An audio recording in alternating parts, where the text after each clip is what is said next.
তো hi guys, আজ আমি চলে এসেছি সুজির খিচুড়ি নিয়ে। দেখতে পাচ্ছ কড়াইটা বসিয়ে দিয়েছি। কড়াইটা গরম হয়ে এলে সামান্য একটু তেল দিয়ে দিলাম। এরপর তেজপাতা, শুকনো লঙ্কা এবং এলাচটা ভালো করে ভেজে নেব।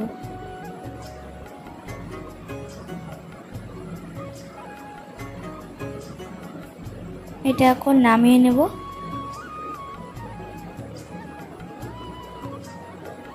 তারপর চিনেবাদামটা একটু হালকা করে ভেজে নেব।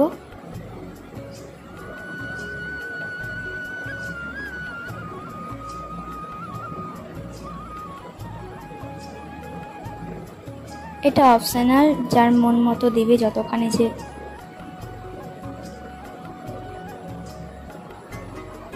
ভালো করে একটু ভেজে নেব। এটা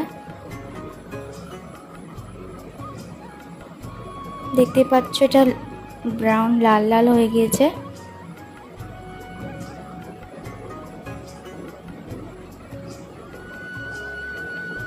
এবার নামিয়ে নেব।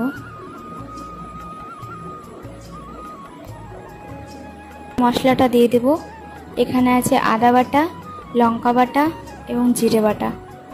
মশলাটা ভালো করে ভেজে নেব। তেলটা দেখো বেরিয়ে এসেছে মশলাটা থেকে।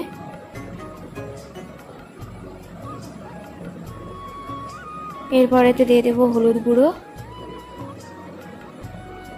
আর একবার ভালো করে নেড়ে নেব। এরপর স্বাদ মতো নুন দিয়ে দেব।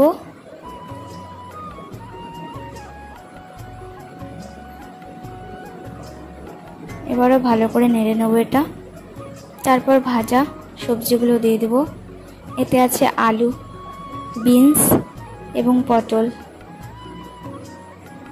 এবার মশলাটার সাথে সবজিটা ভালো করে আর একবার ভেজে নেব।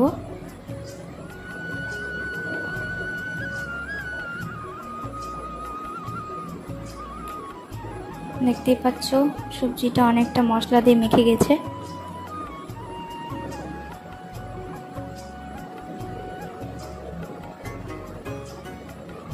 এরপর দিয়ে দেব হাফ করে সিদ্ধ করে রাখা মুগ ডাল। এটা দিয়ে ভালো করে উল্টে পাল্টে ভেজে নেব।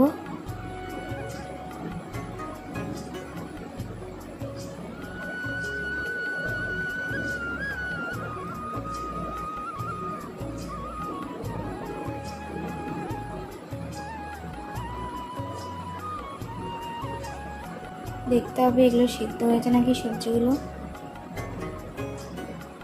সবজিগুলো সিদ্ধ হয়ে গিয়েছে। এখন দিয়ে দেবো ভাজা চিনেবাদামগুলো। এবার ভালো করে একটু নেড়ে নেব।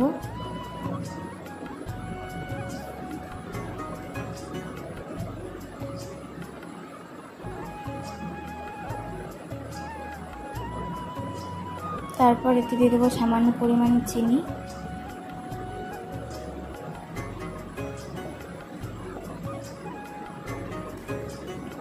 তারপর একটু যদি নুন লাগে তো নুন ছিটিয়ে দিতে পারো সবাই।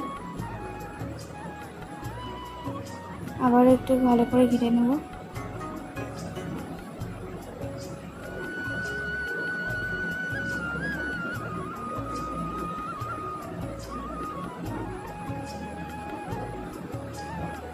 ভালো করে নেড়ে নেব।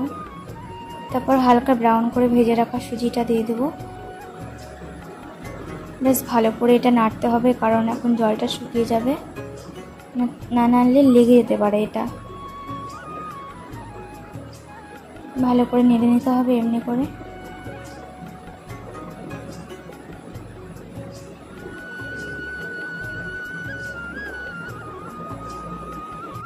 এরপর এতে পরিমাণ মতো জল দিয়ে দেব।